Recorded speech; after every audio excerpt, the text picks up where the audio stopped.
በጣም ጥሩ እንኳን ደህና መጣችሁ በድጋሚ ላይ መታችም ያላችሁ ወንድሞቻችን እናቶቻችን ያው የዛሬ ርዕሱ እንደምታዩት ሆፕፉሊ ርዕሱ ይታያል ብዬ አስባለሁ ተሐድሶ ለኦርቶዶክስ የሚል ቶፒክ ነው እዚህ ሐሳብ ላይ የተወሰነ ነገር እናወራለን በተወሰነ መልኩ እናወራለን እንደተባለው ለምታቋቸው ይቅርታ ለተሐድሶዎች ሊሆን ይችላል የትኛው ቤተክርስቲያን መታደስ አለባት የሚል አንድምታ ኦር እይታ ያላችሁ ሰዎች ሼር አድርጉላቸው መተው ገስት መላክ ይችላል ኦኬ ገስት መላክ ይችላሉ ከዛ በኋላ ከነሱ ጋር ማሳባችንን የምንጋራ ይሆናል ለመግቢያ ያክል ግን ምንድነው ተሐድሶ ሲባልስ ምን እየተባለ ነው ርዕሱ አይታይም እንዴ አንዳንድ ሰዎች ኮሜንት ላይ እንደው ትንሽ አፕዴት ይፈልጋል መሰለኝ ወይንም ደግሞ ቲክቶክ ራሱ ያመጣው ነገር ነው ወይ ለኛ ሳይሆን ውጭ ላሉ ሰዎች ነው ስራቱ የሚያሳየው አሁን አናት ላይ ስምህ ላይ ነው የተጻፈውና ችግር የለውም ቶ በቃ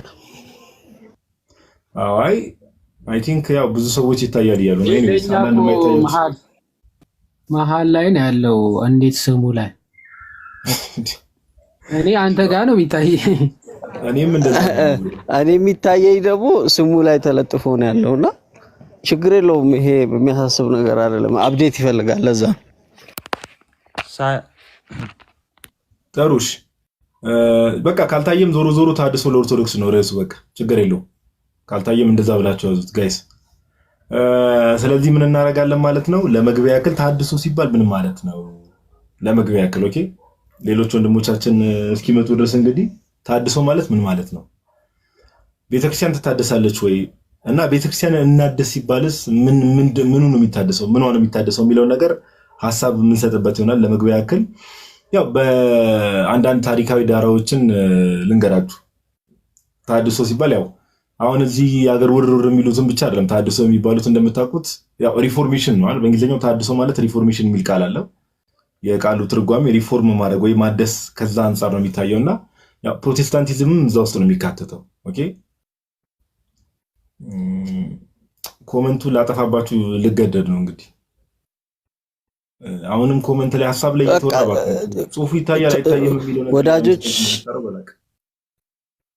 በቃ ይታያል ካላችሁ አንዴ በቃል አሁን ወደ ሐሳብ ይገባሽ እንትን አትበሉት ጋር ቀጥል ገስት መላክ ትችላላችሁ ሌላ ቤተ እምነቶች ያው አንተ ሲልኩ ምናምን ነገር ቤተክርስቲያን መታደስ አለባት የሚል እምነት ያለው ሰው የትኛውም ሰው ገስት መላክ ይችላል ኦኬ እዚህ ሐሳብ ላይ ማውራት ይችላል ብሎ የሚያስብ ሰው ቤተክርስቲያን መታደስ አለባት ብሎ የሚያምን ሰው ገስት መላክ ይችላል እንቀበላለን እስከዛ ድረስ ግን ወንድሞች አንዳንድ ሐሳብ እየሰጡ ይቆያሉ ታሪካዊ ዳራውን ስንመለከት የሪፎርሜሽን የሚለው ቤተክርስቲያንን ማደስ የሚለው ነገር የመጣው በእንቅስቃሴ ደረጃ ያው በግለሰቦች ደረጃ አንዳንድ ወጣ ገባይ ማለት ነገር ብቅ ጥልቅ ማለት ነገሮች አሉ አዳዲስ አስተምሮችን ቸርች ውስጥ ይዞ ለመምጣት የመሞከር ነገር አለ ያው ተሐድሶ ማለት ዞሮ ዞሮ በአንድ በኩል ቸርችን እናድሳለን ይባላል ግን ዋናው ዓላማ ምንድነው የቤተክርስቲያንን መሰረታዊ ትምህርት ማናወጥ ነው እሱ የሚካድ ነገር አይደለም ቱ ቢሆንስ የቤተክርስቲያንን መሰረታዊ ትምህርት ማናወጥ ነው እና ሜቢ መጽሐፍ ቅዱስ ላይ ለምሳሌ ሄዳችሁ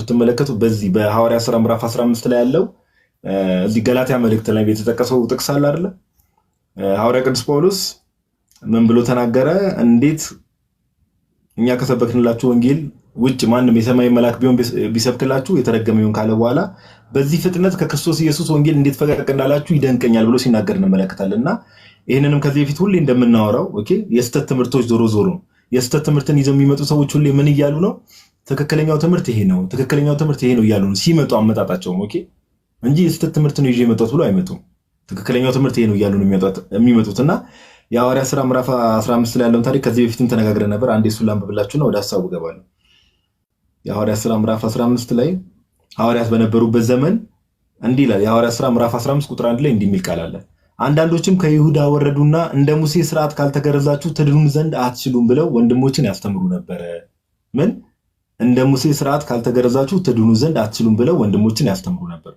አሁን ይሄንን ትምህርት እንደ ሙሴ ሥርዓት መገረዝ አለባችሁ ለመዳን የሚለውን ትምህርት ይሄንን አይዲዮሎጂና ትምህርት ይዘው የመጡ ሰዎች ሞስትሊ ከአይሁድ ወደ ክርስትና የመጡ የነበሩ ሰዎች አይሁዶች ናቸው ይሄን ዲሰርብ ሲያደርጉ የነበሩትና ይሄንንም ትምህርት ይዘው ሲመጡ ትክክለኛው ትምህርት ይሄ ነው በዚህ መልኩ መሄድ አለበት የሚል እምነት ይዘው መጥተው ነውና ሁሌም ተሐድሶ ኦር ሪፎርም እናድርግ የሚሉ ሰዎች ሲመጡ የያዝነው ትምህርት ትክክለኛ ትምህርት ነው የጌታ ትምህርት እሱ ነው፣ የሐዋርያት ትምህርት እሱ ነው የሚል አይነት እሳቤ ይዘው ነው የሚመጡት። ኦኬ ለዛ ነው ሁሌም በመጽሐፍ ቅዱስና በአባቶች ትምህርት በቅዱስ ትውፊት ይመዘናል እንደዚህ አይነት ትምህርት ይዘው የሚመጡ ሰዎች የምንለው ማለት ነው። እና ለመግቢያ ያክል አንድ ይቅርታ የሆነ ሰው በስትልክ ያለው ለና ኦኬ አላከ እሺ። እና ለመግቢያ ያክል እንዳልኳችሁ ቸርች በአጠቃላይ ከመጀመሪያው ክፍለ ዘመን ጀምሮ እንደዚህ የስህተት ትምህርቶች ቤተክርስቲያን ውስጥ ለማስገባት ጥረት ይደረግ ነበር። ሐዋርያት በነበሩበት ዘመንም እንደዚህ አይነት ነገሮች ነበሩ። ከሐዋርያት በኋላ ደግሞ ሐዋርያን አበው የሚባሉት ወይም ደግሞ አፖስቶሊክ ፋዘርስ በሚባሉት እነ ቅዱስ ፖሊካርፕ እነ ቅዱስ አግናጢዮስ በነበሩበት ዘመንም እንደዚህ አይነት ነገሮች ነበሩ። ኦኬ ኢርሊ በሐዋርያት ዘመን ራሱ ጭምር ሐዋርያት ሥራ ምዕራፍ 15 እንደገለጸው ጋዲ አይሁዳውያን የሆኑ ሰዎች የሐሰት ትምህርቶችን ያነሱ ነበር። እሱ ብቻ አይደለም፣ ሐዋርያው ቅዱስ ጳውሎስም እያለ ትንሣኤ ሙታን የለም ብለው የሚያስተምሩ ሰዎችም ነበሩ። ኦኬ እንደዚህ አይነት የሐሰት ትምህርቶች የሚያስተምሩ የሆነ ሰዓት ሮይዝ ሊያደርጉ ይችላል። ይሄ ብቻ አይደለም፣ በስነ ምግባር ሕጸጽም ጭምር ለምሳሌ የቆሮንቶስ ክርስቲያኖች ሐዋርያው ቅዱስ ጳውሎስ በአመንዝራነት የገዛ አባቱን ሚስት በክርስቲያኖቹ ዘንድ ማለት እንዲህ አይነት ሰዎች ነበሩ፣ ግን ያልገሰጿቸው እስከዚያ ድረስ ያልገሰጿቸው ሰዎች ነበሩ። በእነዚህ ሰዎች የተነሳ ግን ቸርች ሁሉ ተበላሻ ወይም ደግሞ ቸርች ሁሉ ተሳስታለች፣ ቤተክርስቲያን ሙሉ ስህተት ነች ወይም ቤተክርስቲያን ስህተት ላይ ነበረች አይባልም። የነዛ ፐርሰናል ወይም ደግሞ ስፔሲፊክ የግለሰቦች ችግር የግለሰቦች ስህተት የቤተክርስቲያን ስህተት አይባልም። ያው በዚህ ምንፍቅናው ሲነሳ ያው የጸናችውና እውነተኛው ቤተክርስቲያን ደግሞ ትክክለኛውን ትምህርት ምን ስላለች ነው የምታርመው። የተሳሳተው ትምህርትን ቤተክርስቲያኗ እውነተኛዋ ቤተክርስቲያን ምን ትለዋለች ማለት ነው? ታርመዋለች። ያው በአይሁዶች በኩል የተነሳው ጥያቄ በሐዋርያቶቹ በኩል ይመለሳል። በቆሮንቶስ የተነሳው የሥነ ምግባር ችግር በሐዋርያው ቅዱስ ጳውሎስ እና በበርናባስ በተለያዩ ሐዋርያን አበው ይስተካከላል። ልክ እንደዚህ በየጊዜያቱ ሊነሱ የሚችሉ የሐሰት ትምህርቶች ይኖራሉ። ግን ቤተክርስቲያን ስቲል ሰርቫይቭ ስላለ ያንን የሐሰት ትምህርት እየመታች እስከ ዓለም ፍጻሜ ድረስ ትቆያለች የሚለው መሰረታዊ ነገር ግን ልንይዝ ይገባል ነው። እንቀበል ጋዲ። እሺ ወዲ ቃልዎት ያሰማልን። አማኒ እንኳን ደህና መጣ። እንኳን ደህና ቆየኝ ጋዲ። ደህና ሁሉ ሰላም ሁሉ ደህና። አንተስ ጋር አለ? አምላክ ይመስገን፣ ምንም አንልም፣ እግዚአብሔር ይመስገን፣ ክብሩ ይስፋ። ያው ዛሬ ቶፒኩ እንደተመለከትከው ታድሶ ለኦርቶዶክስ ወይም ደግሞ ኦርቶዶክስ ቤተክርስቲያን መታደስ አለባት እያሉ ያው እዚህም እዛም የተወሰነ ለመንቀሳቀስ የሚሞክሩ ግሩፖችና ሰዎች አሉና እዛ ላይ ነው የምናወራውና ሜቢ አንተን ፐርስፔክቲቭ ልረዳና ከዛ በኋላ ወደ ሐሳቡን እዚህ ነገር ላይ ያለ መልከታ እንዴት ነው ቸርች ትታደሳለች? ቴንክ ዩ። ቤተክርስቲያን ትታደሳለች ከተባለ ያው መታደስ የሚኖርባት ወደ ጥንቱ ከመመለስ አንጻር ከጥንቱ አባቶች ካስተማሩት ሐዋርያትም ካስተማሩት ለየት ያለ ወይም የወጣ ነገር ካለ ያንን ከማስተካከል አንጻር ነው። አንደኛው ነገር እሱ ነው። ሌላው ግን መጽሐፍ ቅዱሳዊ መሰረት አድርጌ እኔ ላቀርብልህ የምችለው ነገር ዮሐንስ ራእይ ላይ ስለ ሰባቱ ቤተክርስቲያናት የተጻፈውን ነገር ታውቃለህ። እና በተለይ ሁለት ቤተክርስቲያናት የኤፌሶን ቤተክርስቲያንና የሎዶቅያን ቤተክርስቲያን ኮሙኒኬት ያደረገበት መንገድ አለ ጌታ ኢየሱስ በሐዋርያው በዮሐንስ አማካኝነት። እና በኤፌሶን ላለችው ቤተክርስቲያን ንስሐ ባትገባ መቅረዝን ከስፍራ ወስዳለሁ የሚል በጣም ስትሮንግ ቃል አለ። መቅረዝ ምንድነው የሚለው እዚህ ጋር ያጠራን እንድንሄድ ለቤተክርስቲያኒቱ ወይስ ለአስተዳዳሪው ነው የመልእክት? በኤፌሶን ወዳለው ለቤተክርስቲያን መልአክ እንዲህ ብለህ ጻፍ የተባለው የሚቀበለው የቤተክርስቲያኑ መሪ ስለሆነ ነው። ተቀብሎ ለቤተክርስቲያኒቱ ነው ያንን ነገር አይደለ? ቤተክርስቲያኒቱ ሳትሆን አስተዳዳሪውን ነው አይደለ? መቅረዝን ወስድባል የተባለው ለአስተዳዳሪው ነው እንጂ ለቤተክርስቲያኒቱ አይደለም። እኔ ለቤተክርስቲያን ነው ብዬ ነው ማምነው። ምክንያቱም ቁጥር 7 ላይ ሁሉም ጋር ደግሞ ላንብልህ መንፈስ ለአብያተ ክርስቲያናት የሚለውን ጆሮ ያለው ይስማ እያለ ሁሉም ጋር ይናገራል። እና ለአብያተ ክርስቲያናት ወይም ለቤተ ክርስቲያኒቱ የተነገረ ነው ብዬ አምናለሁ። መልአክ የተባለው ተቀባዩ መሪ ነው። አማኑ ይቅርታ ጥቅሱን እናንብበውና ለሰውም እያጠራ እንድንሄድ ለቤተክርስቲያኒቱ ነው የተጻፈው። እኔ ግን ለቤተክርስቲያን አስተዳዳሪ ነው እንደዛ የተባለው ብዬ ሞግታለሁ። እኔ ደግሞ ተቀባይ ነው ብዬ ነው መሞግተህ። እሺ ራእይ ስንት ላይ ነው? ራእይ ምዕራፍ 2 ከቁጥር 1 ጀምሮ ያለው ሐሳብና ከዛ ደግሞ ምዕራፍ 3 ከቁጥር 15 ጀምሮ ያለው ሐሳብ። ዮሐንስ ራእይ ምዕራፍ 2 ከቁጥር 1 ጀምሮ። እሺ ከቁጥር 1 ጀምሮ ላንብበው። በኤፌሶን ወዳለው ቤተክርስቲያን መልአክ እንዲህ ብለህ ጻፍ። እዚህ ጋር መልአክ የተባለው ማን ነው? አማን መልአክ እንዳልኩ ተቀባዩ መሪ፣ የቤተክርስቲያን መሪ፣ ተቀባዩ ተቀብሎ ለቤተክርስቲያን የሚያስተላልፈው እሱን የቤተክርስቲያን አስተዳዳሪ ማለት ነው አይደል? አዎ መሪው። ያ በጣም ጥሩ። እሺ ቆይ ይሄንን አንብበውና ችግር የለውም አማኑ ይጠይቀኛል። እሺ ታገሰህማል፣ ስለ ስሜን ብለህ ጸንተህ አልደከምክም። ዳሩ ግን የምነቅፍብህ ነገር አለኝ፣ የቀደመውን ፍቅርን ትተሃልና። እንግዲህ ከወዴት እንደወደቅህ አስብ፣ ንስሐም ግባ፣ የቀደመውንም ስራን አድርግ። አለዚያ እመጣብሃለሁ፣ ንስሐም ባትገባ መቅረዝህን ከስፍራው እወስድብሃለሁ። ነገር ግን ይህ አለ፣ እኔ ደግሞ የምጠላውን የኒቆላውያንን ስራ ጠልተሃልና። መንፈስ ለአብያተ ክርስቲያናት የሚለውን ጆሮ ያለው ይስማ። ድል ለነሳው በእግዚአብሔር ገነት ካለው ከሕይወት ዛፍ እንዲበላ እሰጠዋለሁና እያለ ይናገራልና አሁን እዚህ ጋር ነገር ግን ይህ አለ፣ እኔ ደግሞ የምጠላውን የኒቆላውያንን ስራ ጠልተሃልና የተባለው የቤተክርስቲያን አስተዳዳሪ ነው ወይስ ቤተክርስቲያኒቱ ሙሉ ነው እያለ ያለ ክርስቶስ? እንግዲህ መንፈስ ለአብያተ ክርስቲያናት የሚለውን ስለሚል ለአብያተ ክርስቲያናት የተላለፈ መልእክት ነው። ተቀባዩ ነው መልአክ የተባለው፣ እሱ ተቀብሎ የሚያስተላልፍ ሰው ነው። አማኑ እኔ እያልኩ ያለሁት እኮ መልእክቱ ቀጥታ ዳይሬክትሊ አድሬስ የተደረገው ለቤተክርስቲያን መሪው ነው፣ ዳይሬክትሊ አድሬስ የተደረገው። ነገር ግን የቤተክርስቲያን መሪ እንደመሆኑ ደግሞ ይሄን የተቀበለው መልእክት እኮ ለሌሎቹ ያስተላልፋል። አያስተላልፍም እያልኩ እኮ አይደለም፣ ግን ዳይሬክትሊ አድሬስ የተደረገው ለቤተክርስቲያን መሪ ነው። ኤኒዌይስ ወደ ሐሳቡ እንመለስ። እንዳልኩ ሌላ ነገር ውስጥ ገብተን ሰዓት ከምናቃጥል ለምሳሌ እኛ ቤተክርስቲያን ታውቃታለህ፣ ኦርቶዶክስ ቤተክርስቲያን። እሺ ዶግማ ትምህርቶቿን ታውቀዋለህ አይደል? ለምሳሌ ሚስጥረ ስላሴ ላይ ያላት ትምህርት ይታወቃል። ጥምቀት ለድነት እንደሆነ የምታምን ቤተክርስቲያናት የጌታ ስጋና ደም ቅዱስ ቁርባን እውነተኛ የጌታ ስጋና ደም እንደሆነ ታምናለች። ሚስጥረ ትንሣኤ ሙታን፣ ነገረ ክርስቶስ፣ እነዚህ አምስቱ ዶግማ ትምህርቶቿ ናቸው፣ ወይም የቤተክርስቲያኒቱ ሃይማኖት የሚባሉት ናቸው አይደል? ከነዚህ ውስጥ የሚታደስ ነገር አለ? ሜይ ቢ ከነዚህ ትምህርቶች ውስጥ ወደ ቀደሙ መመለስ አለበት የምትለው ትምህርት አለ? ዶግማዎቿን ችላ ብላ ከዶግማዎቿ ውጪ የተንቀሳቀሰች ከሆነ ያ መመለስ አለባት። ወደ ዶግማም መመለስ አለባት፣ ወደ ጥንቱ መመለስ አለባት። ዶግማዎቿን ችላ ብላ የሚባለው እኮ ስለ ዶግማ እያወራሁ ዶግማዎቿን ችላ ብለህ ትለኛለህ። ለምሳሌ ጥምቀት ለድነት ነው የሚለው ትምህርት ወደ ቀደሙ ነገር መመለስ አለበት ወይስ ትክክለኛ ትምህርት ነው? ለምሳሌ ጋዲ እዚህ ላይ ያለኝን አቋም ከዚህ በፊትም ተነጋግረናል እኮ ታውቀዋለህ። እኔ አሁን ምን እያልኩ ያለሁት ወደ ዶግማዋ መመለስ አለባት። ኢን ሴንስ እዛ ላይ ትኩረት ካልተደረገ፣ ለምሳሌ እዚህ ያላችሁ አንተን ጨምሮ በደንብ ዶግማን ታስተምራላችሁ፣ ዶግማን ታስተምራላችሁ፣ ቀኖና ላይ ታስተምራላችሁ።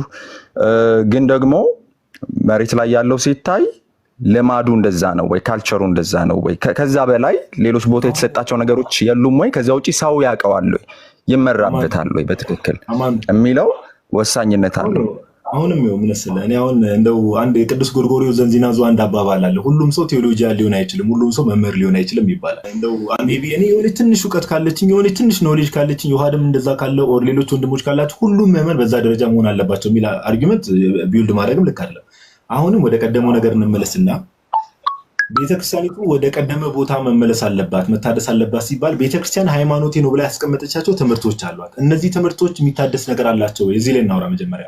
አማኑ አው ጋዲ አሁን እሺ ልጠይቅ፣ ምናልባት እኔ እያወራው ኦፌንድ እንዳላረግህ ልጠይቅ አይደል? ዶግማው ላይ አማኑ ዶግማው ላይ እናወራና ከዛ ወደ ሌሎች እንሄዳለን። ዶግማው ላይ እሺ ዘርዝራቸው፣ ዶግማዎቹን ዘርዝራቸው። ቅድም ነገርኩህ እኮ አማኑ። ሚስጥረ ስላሴ አለ፣ ሚስጥረ ጥምቀት አለ፣ ሚስጥረ ስላሴ አለ፣ ከዛ ነገረ ክርስቶስ አለ፣ ሚስጥረ ስጋዊ ማለት ነው። ሚስጥረ ጥምቀት አለ፣ ሚስጥረ ቁርባን ቅዱስ ቁርባን አለ፣ ከዛ በኋላ ሚስጥረ ትንሣኤ ሙታን አለ። እነዚህ አምስቱ ሃይማኖት ናቸው። በቃ ከአሁን በኋላም ለሚቀጥሉ 4000 5000 ዓመታት የማይቀየሩ ትምህርቶቿ ሃይማኖቶቿ እነዚህ ናቸው ከጌታ የተሰጡ ትምህርቶች እና እነዚህ ትምህርቶች አሁን ቤተክርስቲያኒቷ እነዚህ ትምህርቶች ላይ ያላት አቋም ይታወቃል። ጥምቀት ለምሳሌ ለድነት ነው፣ የጌታ ስጋና ደም እውነተኛ አማናዊ ነው ብላ ታምናለች። ክርስቶስ ኢየሱስ ላይ ያላት ትምህርት እንደዛ ነው። አሁን እኔ ጥያቄ ለአንተ ምንድነው ይሄ ትምህርት ወደ ቀደሙ መመለስ ወደ ቀደሙ ኮመንት ላይ ሲጽፍ ነበርና እነዚህ ትምህርቶች ወደ ቀደሙ መመለስ አለባቸው ብለህ ታስባለህ ወይ? መታደስ ይፈልጋሉ ወይ እነዚህ ትምህርቶች? የኔ ጥያቄ የሶር ነው። እኔ መታደስ አለባቸው ብዬ ስላመንኩኝ አይደለም እነሱ ቤተክርስቲያን ትታደስ የምለው ከዶግማው አንጻር አይደለም። ስለዚህ ዶግማዋ እድሳት አያስፈልገው ያስማማናል። ዶግማዋ ላይ እኔ ምንም አሁን ላይ ከቤተክርስቲያን ያጎላታል የምልበት ወይም ደግሞ ችግር አለበት የምለው ነገር የለም ዶግማዋ ላይ። እነዚህን ትምህርቶች አንተ ትቀበላቸዋለህ?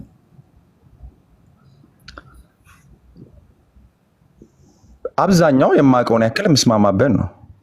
አሁን እኮ ያንተን አቋም አልናገር ስላልከኝ ነው ነገሩ ያሰልቺ እየሆነ እየመጣ ያለው። ምን መሰለህ ያንተን አቋም ብትነግረኝ ሰው አምኖ እምነት ፕላስ ጥምቀት ለድነት የሚለውን ነገር ታምናለህ አንተ? ጥምቀት እንደ እምነት ስራ ስለሆነ ለመዳን ያስፈልጋል ብዬ አምናለሁ።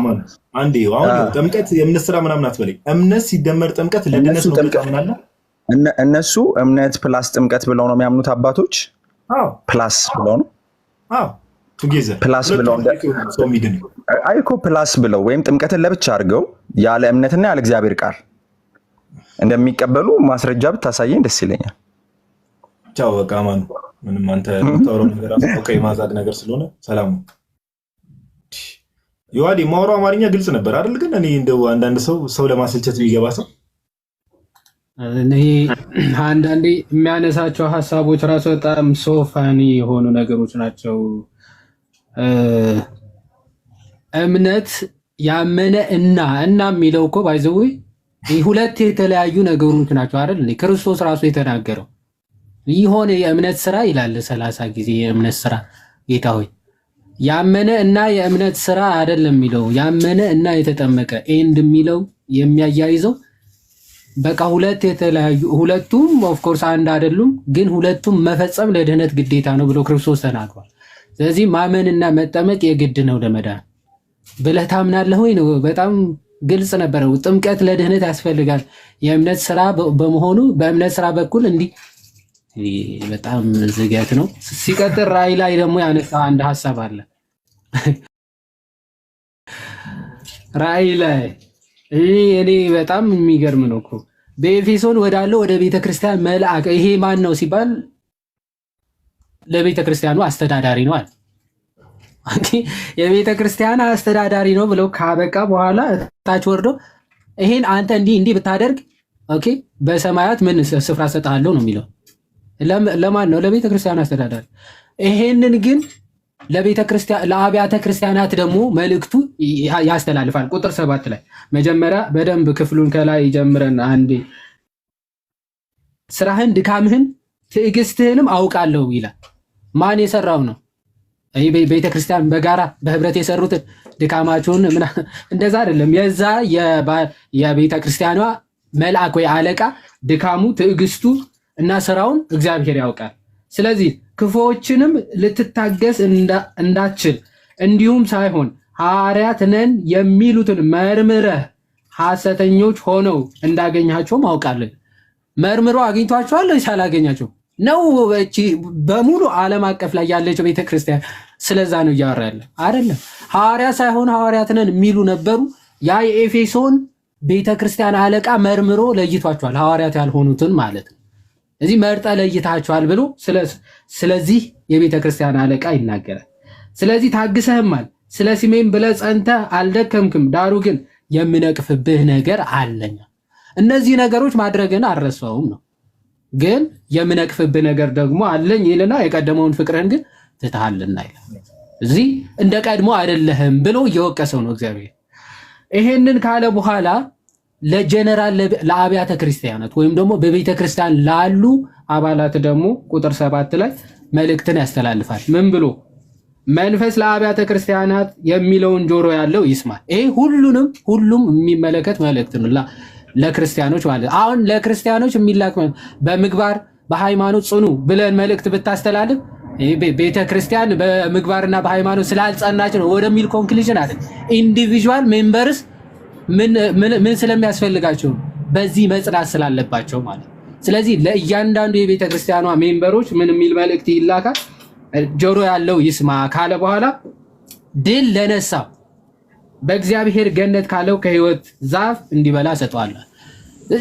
በቤተክርስቲያን ህብረት ውስጥ የተጨመረ ማንኛውም ሰው እንደው አንዴ ተጨምራልና መቆረጥ የለም የሚባል የለም። እስከ መጨረሻ መጽናትም ስላለ ማለት ልክ እንደዚህ እንደ ቤተክርስቲያኑ ጠባቂ ምን ስላለ ወደ በኋላ ላይ ከነበረ ፍቅር መስነፍ መጉደል ሊኖር ስለሚችል እስከ መጨረሻ ግን ለጸና ድልም ለነሳው ግን ለማንኛውም ሰው ከሕይወት ዛፍ በእግዚአብሔር መንግስት ባለው ከሕይወት ዛፍ እንዲበላ ሰጠዋለሁ የሚል ሐሳብ ነው ያለውና ምን እንዳገናኘው ከመታደስ ጋር እንደው ቢገጥም ባይገጥም ባናነሳ አርጊመንት መሰለ ዮሐዲ ይሄ ቤተክርስቲያን ትተፋለች ጌታ ይተፋታል የሚል አርጊመንት ቢውልድ ለማድረግ ነው። አሁን እሱ አጀማመሩም ለዛ ነበር ለማዛግ እንደምትሞክር አውቃለሁና ፕሊስ ዛሬ ባታዝገም ደስ ይለኛል እና አጭርና ፕሪሳይዝ የሆኑ መልሶችን ለመስጠት ብትሞክር ደስ ይለኛል።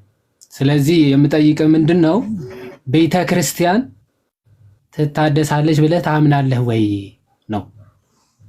አልሰማኝም። ይወዲ አዋልኩ ቋው ለምሳሌ ቢብሊካሊ ያልሆኑ ትምህርቶች ገብተውባታል ብዬ አምናለሁ። መጽሐፍ ቅዱስ ተኮር የሆኑ ከታሪክ አንፃር ሳይሆን አሁን እንድናወራ ፈልገው መጽሐፍ ቅዱስ ተኮር የሆኑ ነገሮችን ብናወራ ደስ ይለኛል። አይ እሺ ታሪክ ተኮር መጽሐፍ ቅዱሳዊ በደንብ እናየዋለን። አሁን ቤተክርስቲያን ልትታደስ ትችላለች ብለኛል። በጣም ጥሩ። ማቴዎስ ወንጌል ምዕራፍ 16 ከቁጥር 18 ላይ ክርስቶስ ምን ብሎ ተናግሮ ነበር? ከመጽሐፍ ቅዱስ መጀመሪያ ልጀምርና እንግዲህ አንተ ጴጥሮስ ነህ፣ ቤተክርስቲያንን በዚህ ዓለት ላይ እሰራታለሁ፣ የገሃነም ደጆችም አይችሏትም ብሎ ተናግሮ ነበር አይደለ ጌታ? ትክክል።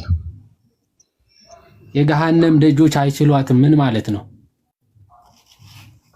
የክፋት ልጅ እጅ ውስጥ አትገባም እንደማለት።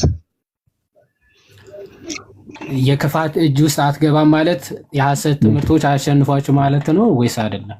የክፋት ልጅ ነው ያልኩት። የክፋት ልጅ ማለት የዲያብሎስ ሐሳብ ማለት ነው። የዲያብሎስ ሐሳብ ማለት ትምህርቶቹን ጭምር የሐሰት ትምህርቶች አይደሉ? ትክክል ነው። ግን እኮ እግዚአብሔር ምን አድርጓል? በብሉይ ኪዳን ውስጥ በገዛ ክፋታቸው ትምህርቶች ማለት ነው ወይስ አይደለም እኮ ልነግርህ እኮ ነው ወንድሜ። በገዛ ስራቸው በገዛ ክፋታቸው በሄዱ ጊዜ ስጋቸውን ወይ ደግሞ የራሳቸውን ለገዛ ምኞታቸው አሳልፎ እንደሰጣቸው ይናገራል እግዚአብሔር ቃል።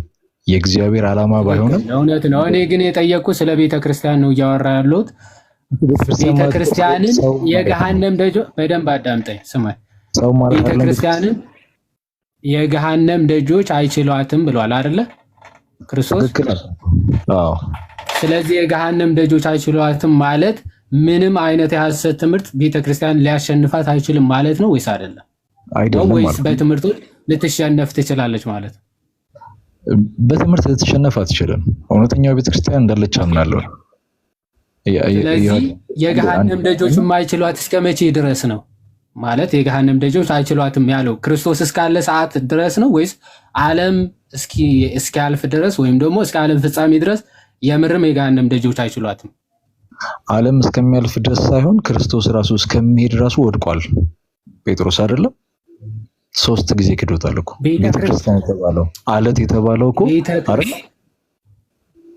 ቤተክርስቲያን ጴጥሮስ ስለ ጴጥሮስ ሳይሆን እያወራን ያለነው ስለ ቤተክርስቲያን ትምህርት ነው። ለዚህ ነው ቤተክርስቲያን ስንል ግለሰቦችን የሆነ በህይወታቸው ወይም ደግሞ በተሳሳተ ስህተት ቤተክርስቲያን አትመዘንም።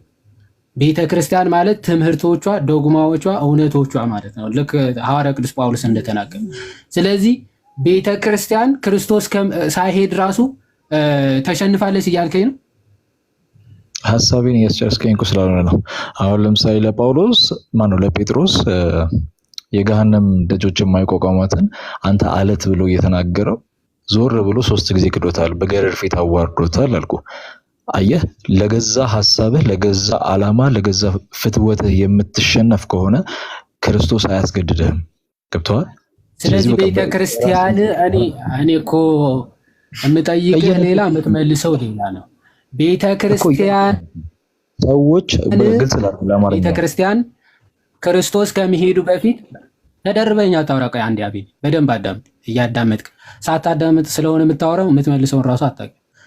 ሐዋርያው ቅዱስ ጳውሎስ ክርስቶስ ከማድረጉ በፊት እንደውም ክርስቶስ ገና ከመሰቀሉ በፊትም ኦኬ አክቹዋሊ አሁን እኛ ስለ መንፈስ ቅዱስ ከመጣ በኋላ ስላለው እውነት ነው እየተናገረን ያለው። ምክንያቱም ወደ እውነት ሁሉ የሚመራት ያ መንፈስም ስላለ ማለት ነው። እስቲ ገስት ላኩ፣ በደንብ ሼር አድርጉላቸው ለምታውቋቸው፣ ላይክ ለተሐድሶችም ለፕሮቴስታንቶችም ቤተክርስቲያን መታደስ አለባት የሚል አይዲዮሎጂ የሚያራምድ ማንም ሰው ገብቶ ማውራት ይችላልና በደንብ ሼር አድርጉላቸው። ገብቶ ማውራት የሚችሉ ከሆነ እዚህ ሐሳብ ላይ የአቤኒ ኮንክሉዥን ግን ጋዶ 3 ጊዜ ማለት አለት ነው የተባለው ጴጥሮስ 3 ጊዜ ተትቷል ብሎ ኮንክሉዥኑ ቤተክርስቲያን ክርስቶስ ይተዋታል ነው። እኔ የገረመኝ እሱ ነው። አሁን ገዳ እንትን እንደዛ ካለ ይተዋታል እያለ ነው። መሰረቱ ራሱ ፋላሲ ማለት ነው። ሲጀመር ሆሊ ስፒሪት መቼ ወረደ የሚለውን ማሰብ አቤኒ ትንሽ ብዙ ነገር የተወዛገበበት ሰው ነው። እስቲ ቢቢሲ ምናምን የሚል እሺ፣ ቢቢሲ የሚል ዩዘር ነኝ እንኳን ደህና መጣ።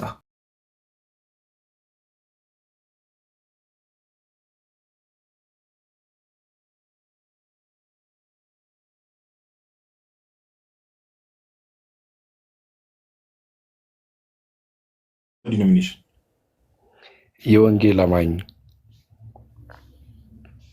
የወንጌል አማኝ የሚለው ነገር እኮ ቀረ። አልሰማም እንዴ? ለቲክቶክ አዲስ ትሆናለህ። የት ነው አምልኮ የምፈጽመው? በወንጌል አማኞች ማህበር የት ላይክ መካነ ኢየሱስ ሙሉ ወንጌል ምን የት ነው? እኔ መካነ ኢየሱስ ሙሉ ወንጌልም ምንም አይደለሁም። የክርስቶስ ተከታይ ክርስቲያን ነኝ። እኔ የጌታ ሰላም ካንተ ጋር ይሁን። እኛ ዛሬ ምንም እኔ እንደዚህ አይነት ሰዎችን ዛሬ አልታገስም። ቱ ቢሆንስት የምትሄዱበትን የምታመልኩበትን ቦታ መናገር ፈቃደኛ ያልሆናችሁ ሰዎች ገስታት ላኩ። ሐሳብ የሌላችሁ እውነት ባትልኩልን ደስ ይለናል። ዝም ብላችሁ እንደው ደብሯችሁ ትንሽ ጊዜ ላሳልፍ ምናምን ብላችሁ እዚያ አትላኩ። በፈጣሪ ስም እኛ ጊዜ ተርፎን ምናምን አይደለም። የምር እንደዛ ነው የሚመስለው። እስኪ ተመው ትንሽ ርዕሱ ሳይገባቸው ራሱ ገብቶ የሚያወሩ ነው የሚመስለውና ደስ ሲል ስሙ ቢቢሲ አሪፍ እንትን አድርጎ ነው የመጣ። ቸርች ከፍተው እኮ ነው እኮ ቢቢሲ ብሎ ብርሃን ምናምን በቢቢሲ ለማስተዋወቅ ነው። የቸርች ስም ነው እንዴ? አዎ ቢቢሲ እኮ የቸርች ስም ነው እኮ። ብርሃን ምን የሆነ ቸርች ብርሃኑ ቦጋለ ይሆን እባክህ። ብቻውን አቋቁሞ ራሱ ኢንተርናሽናል ካላለ ቸርች አይሆንም። እባክህ እነሱ አንድ ሰው ብቻ እየተከተለ ኢንተርናሽናል ቸርች ይላል። ቀላሽ አይጠገም። ላኩ አሁን ላኩ ገስት እስኪልኩ ድረስ ሜቢ አቡሻ አለ ቀጣይ ለልደት አለሁ ልደት ትቸኩላለህ እንዴ? ሜቢ ቆይ ይቅርታ አቡሻይ ልደት ትቸኩላለህ? ሜቢ ሀሳብ ላንተ ልስጥ እድል ልስጥ። ቀጥሉ ነገር አለ። አይ ቀጥሉ። ኤኒ ታይም ይቅደሙ ሌሎች ወንድሞች። እሺ እሺ እሺ አቡሻ ቀጥል እስቲ። አሁን የተነሳው ሀሳብ ላይ ቤተክርስቲያን ትታደሳለች የሚለው ሀሳብ ላይ ቤተክርስቲያን ስንልስ ቅድም የዋደን በርግጥ ብሎታል። ምን እያልን ነው? ከዛ ባለፈ ለምንድን ነው ላይክ ፕሮቴስታንቶች አሁን ታሪኩን ተውና የሆነ 1000 ምናምን ዓመት የነበረ የቤተክርስቲያን ታሪክ ተውና መጽሐፍ ቅዱስ ላይ ብቻ እንሂድ፣ እዛ የተጻፈው ነገር ላይ ብቻ እንሂድ የሚሉትስ ለምንድን ነው? ቤተክርስቲያን የምርስ መጽሐፍ ቅዱስን ሳትቀበል ቀርታ ነው ወይስ የሚሸሹት ነገር አለ የሚለው ላይ እዚህ ነገር ላይ አቡሻ አንዳንድ ሪፍሌክሽኖችን አስቀምጥ። እሺ እግዚአብሔር ይስጥልኝ። ምናልባት ልደት ብትቀድም አሪፍ ነው ብዬ አስባለሁ። ግን እሺ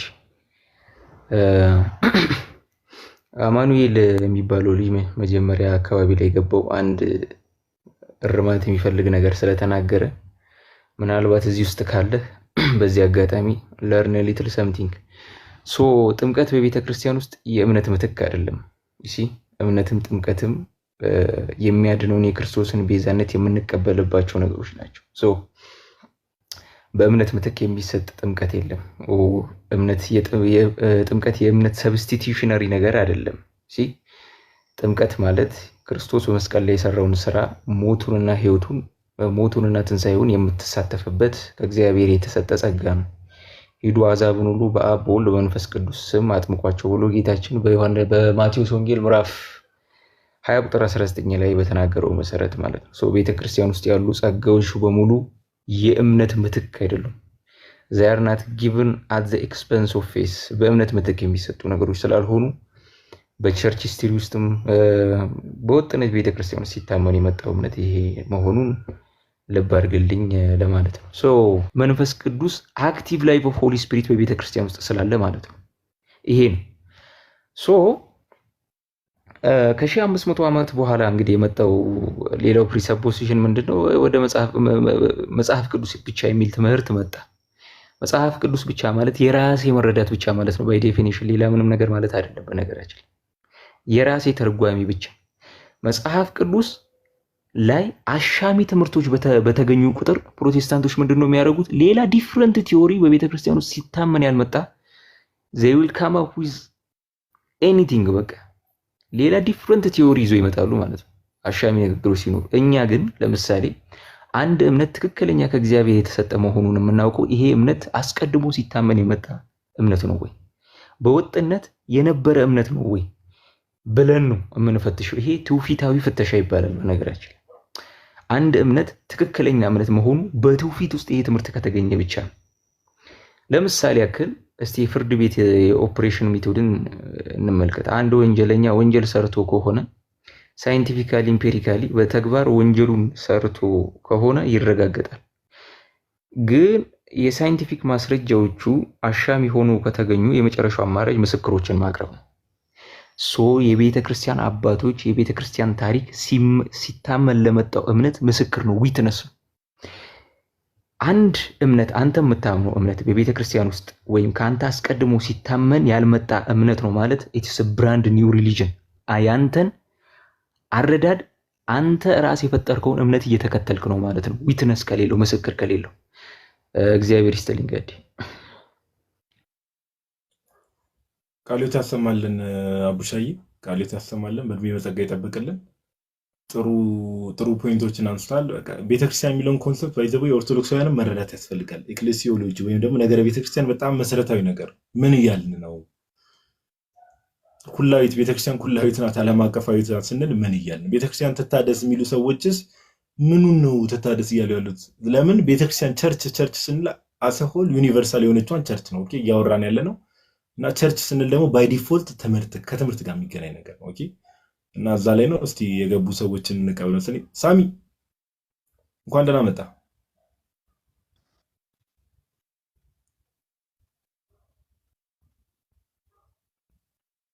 አይሰማም። ሳሚ እያወራ እኮ ነው።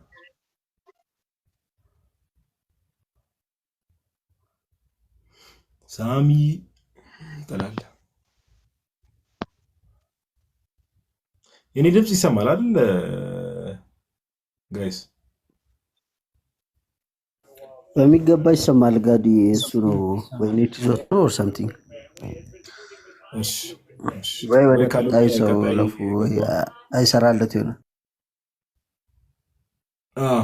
አይ በቃ ወይ ይመለስ በቃ። ረቡኒ የሚል ዩዘር ነው። ሰላም ጋዲ እንዴት ናችሁ? አምላክ ይመስገን። እንዴት ነህ? ሁሉ ሰላም? እግዚአብሔር ይመስገን። አይ ቲንክ ሌላ ገስት ትቀበላላችሁ ወይንስ ከኦርቶዶክስ ዲኖሚኔሽን ብቻ? ኦኬ ኦርቶዶክስ ነህ አንተ? እኔ ወንጌል አማኝ ነኝ። ተነስተሃል ግን የተኛ ነው መስለው ድምጽ ትንሽ አይ ትንሽ ያው ጋርም ብዬ ነው ደክሞኛል። ለዛ ነው ግን እየሰማሁት ነበር። ኦርቶ ክርስቶስ ሚሊዮን እየሰማሁት ነው። ኦኬ ዛሬ የያዝነው ቶፒክ አይተህ ከሆነ ታድሶ ለኦርቶዶክስ ለቤተክርስቲያን ለኦርቶዶክስ ቤተክርስቲያን ታድሶ ያስፈልጋል የሚል አይነት አይዲዮሎጂ የሚያራምዱ ሰዎች አሉና በጣም በሚያስቅና አት ዘ ሴም ታይም ደግሞ በሚያሳዝን ሁኔታ እነዚህ ታድሶ ያስፈልጋል እንደዚህ አይነት አይዲዮሎጂ የሚያራምዱ ሰዎች ምን ይሆናል መሰለ ሜቢ አንተ ልታውቃቸው ትችላለህ። ሙሉ ለሙሉ የቤተክርስቲያኒቷን ትምህርት ዶግማ የሚባለውን ትምህርት ነው ሙሉ ለሙሉ አሁን በቃ ታድሶ ያስፈልጋታል ከቸርች ወጥተናል መታደስ አለባት ሲሉ ሙሉ የቤተክርስቲያን ዶግማዋን ሃይማኖቷን ሙሉ ለሙሉ ቀይረው ያንን ትምህርት ለቀው ነው የሚወጡትና ከዛ አንፃር ነው ቸርችስ የምርት ትታደሳለች ወይ የሚል ሐሳብ ላይ ያወራን ነውና ሜቢ እዚህ ሐሳብ ላይ ማውራት ፈቃደኛ ካልሆንኩ ችግር የለውም። ሜቢ አይ በዚህ ሐሳብ ላይ እንኳን ለማውራት አልተዘጋጀውም። አመሰግናለሁ ስለሰጠኝ እድል። እሰማቸዋለሁ ታቸኝ። በቃ ስማ ምን እያለ እንደሆነም ሰማሽ። እሺ እናመሰግናለን ወንድማችን። ቴንክ ዩ። እንደ ቃለ ሕይወት እኛ የምናምነው በቃሉ ላይ እንደሚነግረን ያመነ እየተጠመቀም ይድናል ያላመነ ይፈረድበታል ስለሚል እንደገናም በዮሐንስ 3:16 በእርሱ የሚያምን ሁሉ የዘላለም ሕይወት እንዲኖረው እንጂ እንዳይጠፋ ስለሚል ዮሐንስ 3:18 ላይ በእርሱ በሚያምን አይፈረድበትም ስለሚል እዛው 3:36 ላይ ደግሞ በልጁ የሚያምን የዘላለም ሕይወት አለው ስለሚል ይቅርታ አሁን የምታነሳቸው ጥቅሶች በሙሉ እዚህ ጋር የሚከታተል 1000 ሰው ሁሉም ሰው ያውቀዋል ጥቅሶቹን ያውቃቸዋልና አሁን ጥያቄው ላይ ትኩረት ብናደርግ ሰዓቱን ብንጠቀም ቃለ ሕይወት ቤተክርስቲያን ጥምቀት ለድነት ያስፈልጋል ብላ ታምናለች? ያመነ የተጠመቀ ከሚል ጥቅስ የተነሳ እንደ ቃሉ ያመነ የተጠመቀ ይድናል ያላመነ ይፈረድበታል ስለሚል ያመነ የሚለው ላይ ነው ፎከስ የምናደርገው። እሱ ነው ጥምቀት ለድነት ያስፈልጋል ወይስ አያስፈልግም ብላ ነው የምታምነው? ጥምቀት ፕሮሰስ ነው ማለት ከዳን በኋላ የምናደርገው አንዱ የሪኳየርመንት ነው። በእኛ በቃለ ሕይወት ከዳን በኋላ ለምን እንደሞትን ከክርስቶስ ጋር እንደተቀበርን እንደተነሳን ምሳሌ ነው እንጂ አንድ ሰው አምኖ ካመነ በኋላ ሳይጠመቅ ቢሞት ይድናል ብለን እናምናለን። በጣም ጥሩ። ስለዚህ ጥምቀት ለድነት አያስፈልግም ነው ባጭሩ። ኤግዛክትሊ። ምክንያቱም ያመነ ነው የሚለው ቀጥሎ ያላመነ ይፈረድበታል ያላመነና ያልተጠመቀ ስላላለን ቃሉ። እሺ ስለዚህ አሁን እኔ ቅድም ምን የሚል ነገር ተስማምተን ነበረ ቤተክርስቲያን ክርስቶስ ኢየሱስ ቤተክርስቲያን ሁሌም ይጠብቃታል። አሁን መጽሐፍ ቅዱስ ላይ የጥምቀት ትምህርት እዛ ስለተን አናወራም። ሌላ ጊዜ እሱን ርዕስ አድርገን ስንገባ እዛ ላይ እናወራለን እና ኢየሱስ ክርስቶስ የቤተክርስቲያን ራስ ከሆነና ቤተክርስቲያን ሁሌም የሚጠብቃት ከሆነ አንተ በምትለው መሰረት ቃለ ሕይወት ደግሞ እውነተኛውን የጌታ ትምህርት መጽሐፍ ቅዱስ ላይ ያለውን ትምህርት ይዛለች ብለህ የምታምን ከሆነ ያ ትምህርት ከሐዋርያት በኋላም በሚቀጥሉት ዘመናት ያ ትምህርት መቀጠል አለበት አይደል? የአሁኑን ነገር ብናጠራው ደስ ይለኛል። ያላመነና ያልተጠመቀ ይፈረድበታል ቢል ኖሮ ያንን እንከተላለን። መቼም ቃሉ ነው የሚያግባባን። እሺ በቃ ዮሐድ ያወራው አንዳችሁ አውሩት እስቲ። ይቅርታ። እሺ ወንድም በጣም ቀላልና ግልጽ ነገር ነበረ ጋዲሳ ሲጠይቅ የነበረው ስታነሳ ነበር። ያመነና የተጠመቀ ይድናል አይደለም የሚለው ቃሉ። ይህን ትቀበለዋለህ? ዮሐንስዬ ያመነ የተጠመቀ ነው የሚለው። ያመነና እንግዲህ ቃሉ ሁላችንም ጋር አንድ ነው። ምናልባት የሚለየን 66 እና 81 አሃዱ መሆኑ እንጂ ያመነ የተጠመቀም አይደለም የሚለው ያመነ የተጠመቀም አለውና እና እንደማለት ነው። ዮሐንስ ያመነ እንግሊዘኛው ያስማማናል። ከዛ በኋላ ግን ያለው ያላመነ ግን ይላል አይልም? መጀመሪያ አንዴ ይላል አይልም? እስማማለሁ። ስለዚህ ለመዳን አምነው መጠመቅ ያስፈልጋል ብለህ ይህን ቃል ትቀበለዋለህ አትቀበለው? ቀጥሎ ያለውን ሀሳብ ቀጥሎ ያለው ስለ ፍርድ ስለሆነ የሚያወራው ላቪዬ፣ ቀጥሎ ያለው ስለ ፍርድ ነው የሚያወራው። እኔ የሚድኑት ምን ያደረጉ ናቸው ነው የሚለው እዚህ ጋር። ይድናሉ የተባሉት ምን ያደረጉ ናቸው? አምነው የተጠመቁ ይላል ወይስ አይልም? በክርስቶስ ያመነው ማመን እንግዲህ ማመንንና መጠመቅን ክሊርፋይ ማድረግ የተጠመቀ አይልም የተጠመቀ ይላል አይልም ይላል። ስለዚህ አትቀበለው። እግዚአብሔር ይስጥልን ተከፍቷል። የሚድኑት ይድናል የተባለው ምን ያደረገ ነው? እስኪ እዚህ ክፍል ላይ ምን ያደረገ ይድናል ይላል? ያመነ የተጠመቀም ይላል። ትቀበለዋለህ ይሄን ቃል? የሚድነው ያመነ የተጠመቀም ነው ብለህ ታምናለህ? ለመቀበል መቼም እንደምታውቁት ዶክተሪን በአንድ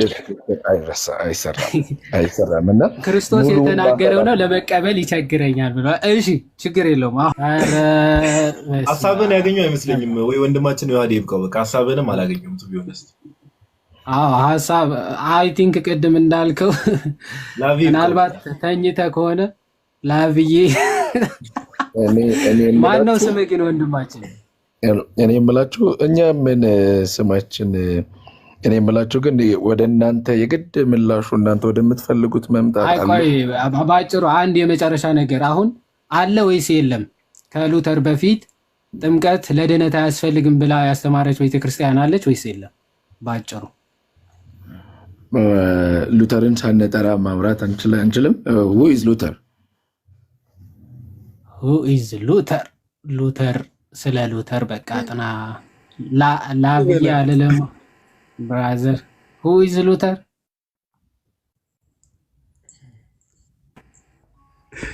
አሁን እስከ ሉተር ከመምጣቱ በፊት ቤተክርስቲያን ነበረች ብዬ አምናለሁ ብሎ እሺ፣ ከሱ መምጣት በፊት ያለችው ቤተክርስቲያን ጥምቀት ለድነት ብላ አስተምራ ታውቃለች ወይ ይባል? who is ሉተር? እንቅልፍ ሳትጨርሱ እንዳትገቡ ትላለህ። እሺ ልደት ካለ ሀሳብ መስጠት ይችላል ይመስለኛል።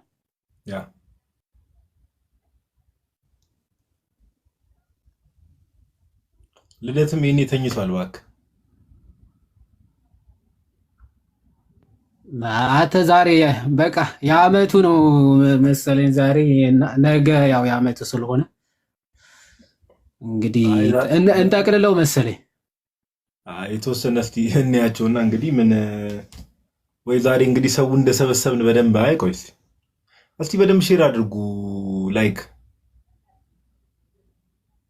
ሼር አድርጉ። እዚህ ታድሶነን ምናምን እያሉ ከታች ሜሎትን ልጥራላችሁ የሚል ልጅ አለና በጣም ጥራው።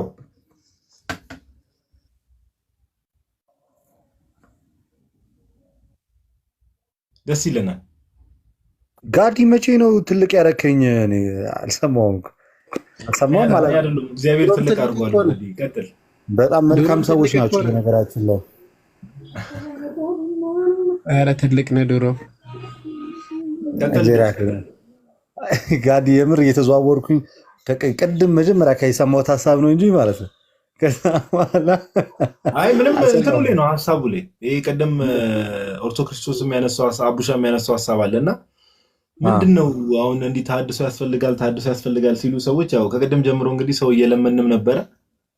የሚመጣም ሰው እንዳጋጣሚ ልናገኝ አልቻልንም። የሚገቡ ሰዎችም ሀሳቡ ላይ በደንብ ማውራት የሚችሉ አይደሉምና ከዛ አንፃር ነው ታድሶ ያስፈልጋታል ምናምን የሚሉና እዛ ላይ ሀሳብ እንድሰጥ ቤተክርስቲያን ትታደሳለች ወይ ትምህርቷ ሲታደሳል ወይ የሚለው ነገር ላይ ሀሳብ እንድሰጥ እንግዲህ ከሀሳቡ ስንነሳ ትምህርት ይታደሳል ወይ ብለን ስንጠይቅ የትኛውን ትምህርት ነው የሚያደሱት?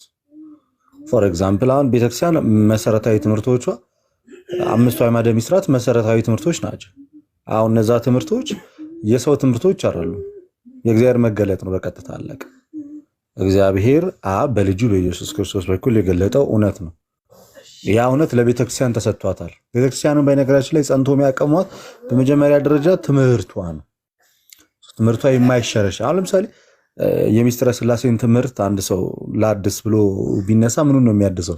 ቅድም ስጠይቀው ልጁ 5ቱን አዕማደ ምስጢራት ትቀበላለህ ወይ? እሱ ላይ ችግር አለብህ ወይ? የለብኝም ነው ያለው። ኢማጂን ታዲያ ምንድን ነው የሚያድሰው? ታዲያ ቤተክርስቲያን ትልቁ ነገሯ አጽንቶ የያዛ ትምህርቷ ነው። ያ ትምህርቷ መሰረታዊ ትምህርቷ የማይለወጠው ወይም ደግሞ በተለያየ ጊዜና ሰዓት ልትቀይረው የማትችለው በጣም የጸና ነገሯ እሱ። እኛ ትምህርታችንን እንዴት አገኘ ነው የምንል ከሆነ በዚህ በይሁዳ መልእክት አንድ ምዕራፍ ነው ያላት። የይሁዳ መልእክት ምዕራፍ 9 ያለ ኤርሚ ከዚህ በፊት ግን አንድ ምዕራፍ ነው ያለው ሲጣራ አንደኛ ቆሮንቶስ ምዕራፍ 16 እንዳለው ማለት እና ምንድነው የሚለው እዛ ክፍል ላይ ለቅዱሳን አንድ ጊዜ ስለተሰጠች ሃይማኖት እንድትጋደሉ ጽፍላችኋለሁ። ለቅዱሳን ስንት ጊዜ? ሃይማኖት ትምህርት ነው። በነገራችን ላይ ሃይማኖት ትምህርት ነው። ስለዚህ ያ ትምህርት አንድ ጊዜ ነው የተሰጠው፣ ብዙ ጊዜ አይሰጥም። አንድ ጊዜ ነው የተሰጠው፣ እሱም ለቅዱሳን ነው። ለቅዱሳንም የተሰጣቸው በቤተክርስቲያን በኩል ነው። ጌታ በዚህ ዓለም ላይ ሲመላለስ ከሰራቸው ወይም ደግሞ ከሰራው ትልቁ ነገር ቤተክርስቲያንን የመሰረተው በነገራችን ላይ ልክ ለጴጥሮስ ቃል እንደገባ ጴጥሮስ አንተ አለት ነህ፣ በአንተ ላይ ቅዱስ ቤተክርስቲያንን እሰራታለሁ፣ የሲኦል ደጆች ምን ሊሏት አይችሉም ማለጋዲ ሊያናውጧት ከቶ አይችሉም። ስለዚህ የሲኦል ደጆች የሚሉት እነዚህ በቴዎሎጂካሊ ስንማር ይህን ምን ብለው ነው የፈቱት? ውጫዊም ውስጣዊም ተደርጎ ነው የተፈታው።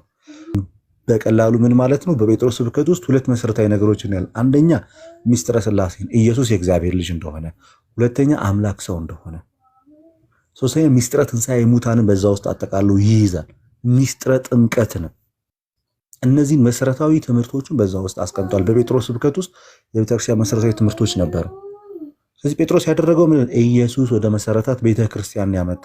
በእውነተኛና በቀጥተኛ እውነተኛ ቤተክርስቲያን በትምህርቷ ትለያለች።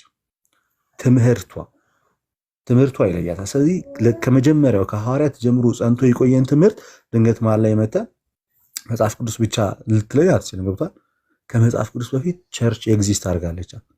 የመልኩ መጽሐፉ ራሱ የተጻፈው እኮ ለቤተ ክርስቲያን፣ በክርስቲያኖች ቢጻፍም የተጻፈው ለቤተ ክርስቲያን ነው። ቤተክርስቲያን የሐዋርያት ጉባኤ ስለሆነች፣ ስለዚህ ሰዎች ሁሉ ወደዛ ጉባኤ ነው የሚጨመሩት። እና ቤተክርስቲያንን አድሳለሁ ብለህ ስትነሳ በመጀመሪያ ደረጃ ምኗን ነው የምታድሰው? ህንፃዋን ነው። ስኑማ ምዕመናን አዋተውም ቀለም ያስቀቡታል። ትልቁ ነገሩ ያለው ዶክትሪኗ ላይ። ዶክትሪን ደግሞ የሚታድስ ነገር አይደል። አሁን ያለፈው ጊዜ የሆነ ላይቭ ሴሽን ላይ ምን ገጠመኝ መሰለህ ጋር ለምን ከኦርቶዶክስ ቤተክርስቲያን የወጣችሁት የሚል ጥያቄ ይጠይቅ ጀመረ። ከእውነተኛ ቤተክርስቲያን ለምን ወጣችሁ የሚል ጥያቄ እና ከዛ ውስጥ ከጥያቄዎች ውስጥ ሁሉም ማለት ይችላል ስንጠይቃቸው የሚመልሱት መልስ ምን ታውቃለህ? ስዕላት ይመለካሉ እናንተ ጋር፣ አንድ ለፍጡር ትዘምራላችሁ፣ ሁለት ብዙ አምላኮች አሏችሁ፣ ሶስት ጸበል ትሄዳላችሁ፣ እምነት እያላችሁ አፈር ትቀባላችሁ፣ መስቀል ያለው ነጠላ ታረጋላችሁ። which is በጣም የሚገርም የሚያሳፍር ነገር ይመልስ። ከዛስ በሚስጥረ ሥላሴ ታምናለህ ወይ? አዎ። በሚስጥረ ሥጋዌ ታምናለህ? አዎ። ቆይ ሚስጥረ ትንሣኤ ሙታን ትምህርት ላይ ቤተክርስቲያን ችግር አለባት የለባት? እና እሱ ሰው ያሳስ በጣም ክብደት ሆነበት። ጸበል ቦታ ላይ ሲሄድ ነጠላ ለምን ዘቅዘቅ አደረክ የሚል ሰው ኖሮ በዛ ካይታ እና ብዙ አማልክት አሏችሁ፣ ብዙ ጣዖት ታመልካላችሁ። ኢማጂን። ከዛስ ቀጣይ ጥያቄያችን ቤተክርስቲያን ውስጥ ሆነ ስለ ቤተክርስቲያን ትምህርት ታውቅ ነበር ወይ? አላቅም። ሚስጥረ ሥላሴን ተምራለህ? መጽሐፍ ቅዱስን ገልጠህ ታነብ ነበር? አላቅም፣ አንብቤ አላቅም። እና ታዲያ ቤተክርስቲያን ትምህርቷ ስህተት ይሁን እውነት ይሁን አንድም ቀን መጽሐፍ ቅዱስ ገልጠህ አንብበህ ሳታውቅ በምን ስህተቱን ልክቱን በምን መዘንከው? ጌታ አናገረኝ። ከየት መጥቶ ነው ጌታ አናገረኝ? ስለዚህ ኦልሞስት እኔ ኢየሱስ ምስክሬ ነው 95% ከኦርቶዶክስ ቤተክርስቲያን የወጡ ሰዎች አብዛኛው ምክንያታችሁ ጣዖት ታመልካላችሁ፣ እናንተ ስዕል ታመልካላችሁ በሚል እንጂ በመሰረታዊ ትምህርቶቿ ነው። አይ ጥምቀት ለድነትማ አይሆንም፣ ኖ ቅዱስ ቁርባንማ የዘላለም ሕይወት አይሰጥም፣ ኖ ሚስጥረ ሥጋዌ ክርስቶስ ከሁለት ባህሪ አንድ ባህሪ በሚል ትምህርት ወጥቷል ብትለኝ በጣም ብርቅ ነው የሚሆንብኝ። አብዛኛው ተሸውዶ ነው። ወይም ደግሞ ሂስትሪያቸውን ወደኋላ ስታጠና በ40 ቀናቸው ወይ በ80 ቀናቸው ቤተክርስቲያን ተጠመቁ እንጂ ከዛ በኋላ የክርስትና ሕይወት ጭራሽ የሌላቸው አጓጉል ቦታ ላይ ይውሉና ድንገት የሆነ ነገር ያገኛቸዋል፣ በዛው ወጥተው ይሄዳሉ። ሰው ቤተክርስቲያንን ሰው ለማደስ ሲነሳ አስቀድሞ ትምህርቷን ለይቶ ማወቅ መቻል አለበት። በ15ኛው ክፍለ ዘመን የመጣን ትምህርት ከክርስቶስ የተቀበሉትን ሐዋርያትን ትምህርት ልታደስ ልትነሳ አትችልም። በምን አይነት ለ1500 ዘመን ታላቅ የነበረችውን ቤተክርስቲያን መተህ ታድሳለህ እንዴ? እንደዛ ምትለኝ ከሆነ ቤተክርስቲያን ትታደሳለች ምትለኝ ከሆነ እና ይሄ ተሐድሶ የመጣው ከዛሬ 500 ዓመት ከሆነ ኢየሱስ ክርስቶስ ቤተክርስቲያኑን ለ1500 ዓመት ትቷታል ማለት ነው። ነንሴንስ የማይመስል ነገር እኮ። ስለዚህ በ1500 ዘመን ውስጥ ያሉት አንዳንዴ ምን የሚል ነገር ይነሳል። ዘርዓ ያዕቆብ በኋላ የነበረችው ቤተክርስቲያን ትቀልዳለህ እንዴ? ዘርዓ ያዕቆብ በቤተክርስቲያን ታሪክ ውስጥ ምንም ነው እንዲህ ምንም ብለህ እንዲህ የምታነሳው ነገር የለም እንዴ? እንደ አማኝ ሊታይ ይችላል ቤተክርስቲያን ውስጥ ለማንኛውም ሰው ቤተክርስቲያን የኢየሱስ ናት። ትቀልዳለህ? ዘርዓ ያዕቆብ ሚስጥረ ሥላሴን ቀንሷል ወይስ ጨምሯል? ሚስጥረ ቁርባንን ቀንሷል ወይስ ጨምሯል? ኖ አይ ከዚህ በኋላ እዚህ ቤተክርስቲያን ላይ ነገረ ሥጋዌ እንዳይሰበክ ብሏል አላለም። ኦኬ እሺ፣ ከዘርዓ ያዕቆብ በፊት የነበረችው ኦርቶዶክስ ናት ትክክል የምትለኝ ከሆነ የቤተክርስቲያን እኮ ጥምቀት ለድነት የሚለው እኮ ዘርዓ ያዕቆብ ሳይፈጠር ሳይወለድ የነበረ ትምህርት እና እሱን ትቀበላል። ቅዱስ ቁርባን ዘርዓ ያዕቆብ ከመምጣቱ በፊት የነበረ ትምህርት ነው፣ እሱን ትቀበላል። የለም ዘርዓ ያዕቆብ ነው የበከላት። የቤተክርስቲያን የድህነት ትምህርት እኮ ከዛሬ 2000 ዓመት በፊት ከክርስቶስ መወለድ ጋር አብሮ የነበረ ትምህርት ነው። ትቀልዳለህ እንዴ?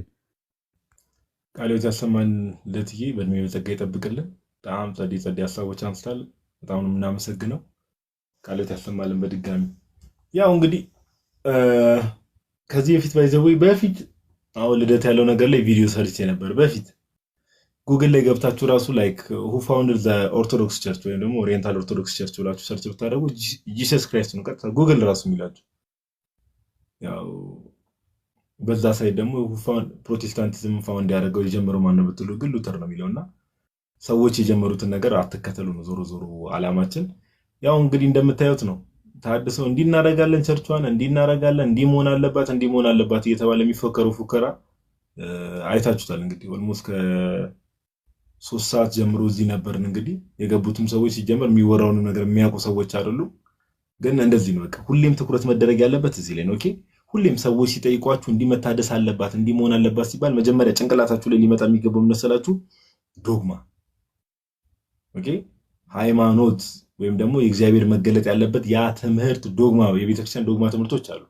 ይሄ ዶግማ ነው መለወጥ ያለበት ወይ ብላችሁ ጥያቄ መጠየቅ ነው። ኦኬ ለምሳሌ ቅብብሎስ የሚባለው ነገር ባይዘው ድጋሚ እንገባበታለን። በጣም ክርስትና ውስጥ መሰረታዊ ነገር ለትምህርት አሁን ብዙ ጊዜ ባይዘው ያስተውላችሁ ከሆነ ፕሮቴስታንቶች ከሙስሊም ጋር ሲወያዩ አንደኛ የሚቸገሩት ስለዛ ነው። አባቶችን አያውቁም። የቤተክርስቲያን አባቶችን አያውቁም። ብዙዎቹ አባቶችን አይጠቅሱም። ብዙዎቹ ለዛ ይቸገራሉ። ኦኬ አሁን አንድ ሰው ከመሬት ተነስቶ ምሳሌ ነው ብላችሁ ከቅብብሎሽ አንፃር ቤተክርስቲያን ዶግማ ብላ ያዘቻቸው እምነቷ ወይም ደግሞ የሃይማኖት መሰረቷን ስትመለከቱ ሙሉ ብትመለከቱ ከሐዋርያት ዘመን ጀምሮ በአባቶቹ ውስጥ በቅብብሎሽ የመጣ የታመነ ትምህርት ነው።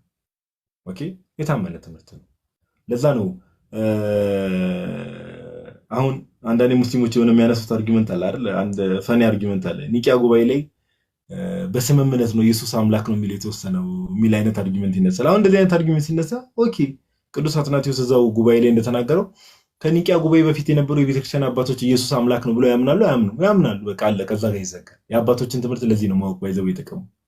ኦኬ የትኛውም ቶፒክ ላይ ሲነሳ የቀደሙ ጥንታውያን ቤተክርስቲያን አንዲት እስከነበረችበት እስከ 451 ዓመተ ምህረት ያለችው ቸርች ውስጥ የአባቶች እምነት ምን ነበር የሚለውን በዛ ነው የምንመዝነው የትኛውንም ትምህርት ማለት ነው። ኦኬ ስለዚህ ተሐድሶዎች ለምሳሌ እንዲያደርጉ ጥምቀትን በጣም አስተውላችሁ ከሆነ ቆይ አንድ ነገር ልንገራችሁ። ሁላችሁም ያስተውላችሁት ነው ያስባል። በጣም የሚያስቀው ነገር ልንገራችሁ። ሁላችሁም አስተውላችሁ ሊሆን ይችላል። ምን ይደረጋል? ቤተክርስቲያን እንዲሞን አለባት።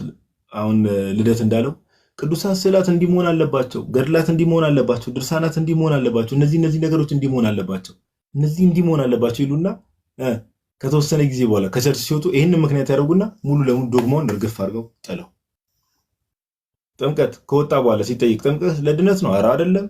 ቅዱስ ቁርባን እውነተኛ ጌታ ስጋና ደም ነው? ኧረ አይደለም።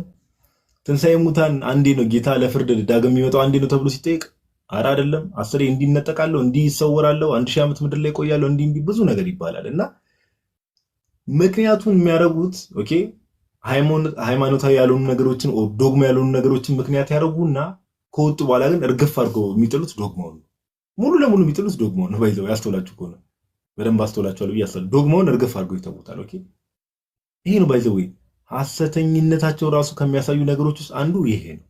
ሁለተኛ እንዲህ ብላችሁ ጠይቋቸው። ኦኬ እንዲህ ብላችሁ ጠይቋቸው እንደዚህ አይነት ሰዎችን ለምሳሌ የቤተክርስቲያኒቱ ዶግማ እንዲህ ችግር የለባትም፣ ነገር ግን እኛ ሌሎች ነገሮች ናቸው ችግራችን፣ እንዲህ መሆን አለበት እንዲህ መሆን አለበት። አሁን ልደት ቅድም ያላቸው በጣም ሲል የሆኑ ነገሮች ማለት ነው። እንደዛ ሲያነሱ እነዛ ነገሮች አሁን ለምሳሌ ከዶግማ ከሚባሉ ነገሮች ውጭ አሉ አይደል? አሁን ለምሳሌ ልደት እንዳለው ለምሳሌ ቅዱሳት ስዕላት ሊሆን ይችላል። በእነሱ ዲፊኒሽን በእነሱ ተርሚኖሎጂ ለፍጡር መስገድ ለምን እነዚህ ነገሮች ቢቀሩ ኦርቶዶክስ ትሆናለህ ብለህ ብትጠይቁት ያ ሰው አይሆንም። እነዚህ ነገሮች ቢቀሩ ኦርቶዶክስ ትሆናላችሁ ብላችሁ ብትጠይቋቸው እሺ አንሆንም ነው የሚሉት። ስለዚህ ምን መሰላችሁ መጀመሪያም ጭንቀታቸው ኬራቸው ከነዛ ትምህርቶች አይደለም ሲጀመር። ኦኬ ምንድነው ዋናው ኢንቴንሽናቸውም ሲጀመር እነዛን ነገሮች ተጠቅሞ የቤተክርስቲያኒቷን መሰረታዊ ትምህርት ማናጋት። ኦኬ ዓላማው እሱ ነው። ዓላማው ምንድነው? እነዛ ነገሮችን ተጠቅሞ የቤተክርስቲያን መሰረታዊ ትምህርቶችን ማናጋት። ያው እንትን ሜቢ ትዝ የሚልህ ከሆነ ሜቢ ታች ያላችሁም ሰዎች እዚህ ላይ ቀጥል አቡሻሽ ቀጥል። ኦኬ አይ ስላቋረጥኩ በጣም ይቅርታ። ቀጥል አቡሻ ቀጥል፣ ችግር የለውም። እሺ ኦኬ ተመልከቱ፣ እዚህ ጋር ነው ፖይንቱ ያለው። ምን አይነት ፖይንት ነው የምትይዙት? እነዚህ ሰዎች መጽሐፍ ቅዱስ ብቻ ይሉና በመጽሐፍ ቅዱስ ላይ ያለውን አሻሚ ሐሳብ ግን ከራሳቸው መረዳት አንግል ብቻ ነው የሚረዱት። እኛ አሁን ትውፊትን የእውነተኛ ትምህርት መመዘኛ አድርገን ስናቀርበው እዚህ ጋር አሁን ለምሳሌ ሰው ከውሃና ከመንፈስ ካልተወለደ በስተቀር የእግዚአብሔርን መንግስት ሊያይ አይችልም የሚለው ቃል ውሃ የሚለውን በዘመናት ውስጥ በቤተ ክርስቲያን ውስጥ የሚታወቀው በጥምቀት አማካኝነት የሚገኘውን የተፈጥሮ ተሐድሶ ለመጥቀስ ነው። ኤቭሪ ታይም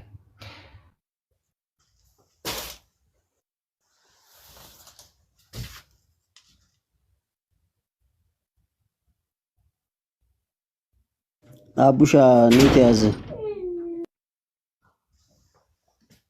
የቀሌሜንጦስ መልእክት አለ። እነዚህ መልእክታት እነ ዲዳኬን ጨምሮ አብዛኞቹ ሌተር የተገኙ ናቸው።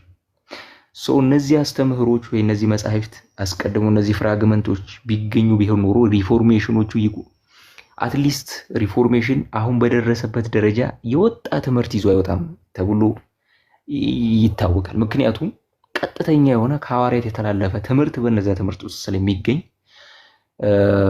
ኢግኔሽየስ የሐዋርያን አቡ ወይም ደግሞ የሐዋርያት ተከታይ እንደሆነ፣ እነ ቀሌሜንጦስ የሐዋርያት ተከታዮች እንደሆኑ፣ እነ ሄርማስ እነ ባርናባስ የመሳሰሉ መጻሕፍት ውስጥ ቀጥተኛ የሆነ ሐዋርያዊ ትምህርት አለ የሚል እምነት ስላለ አሁን ነው ኮንሲደር መደረግ የጀመሩት። በነገራችን ላይ እኛውን የቤተ ክርስቲያን አባቶችንና የቤተ ክርስቲያን ታሪክ በቤተ ክርስቲያን ውስጥ የነበረውን ትምህርት እንደ ማስረጃ አድርገን ስናቀርብ አትሊስት የራሳችንን መረዳት መጽሐፍ ቅዱስ ላይ ይዘን እንዳልተነሳን ወይም ደግሞ የራሳችንን አሰምሽን ከመጽሐፍ ቅዱስ እያነበብን እሱን እምነት አድርገን እየተቀበልን እንዳልሆነ ማወቅ አለባችሁ።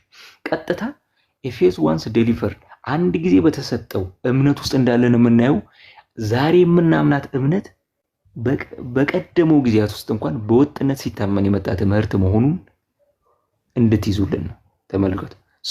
አንድ ጊዜ ሰው የቤተ ክርስቲያን አባቶችን የቤተ ክርስቲያን ታሪክን ኤክስክሉድ ሲያደርግ መጽሐፍ ቅዱስ ብቻ ሲል ፊት ለፊት የሚፋጠጠው ከምኑ ጋር ነው? ከራሱ ትርጓሜ አንፃር ያነባል፣ የራሱን መረዳት ይዛል፣ እሱን ሃይማኖት አድርጎ ይቀበላል ማለት ነው።